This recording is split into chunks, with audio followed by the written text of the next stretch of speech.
छियहु शादी तोहर से भेलौगे खेला करी 2 दिन से नहीं हमरा तू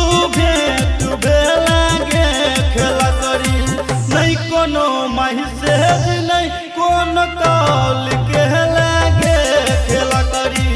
जंतियौ तह दिल नहीं तोरा से हम लगतियौगे खेला करी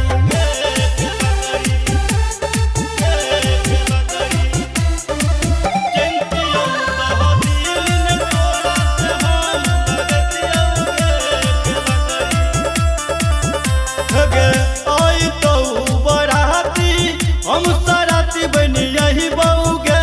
खेला करी केने छलही वादा कसम भुलाई देलही गे खेला करी फूल जैसन खिलल दिल मुरझाई देलही गे खेला करी तोरा हम चाहलियौ तू भुलाई देलही गे खेला करी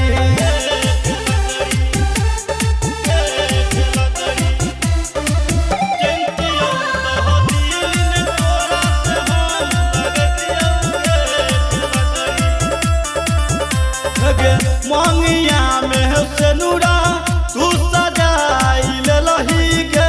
खेला करी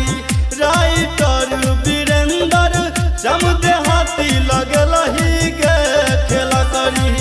विकास बेदर्द के दिल से खेल लगलही गे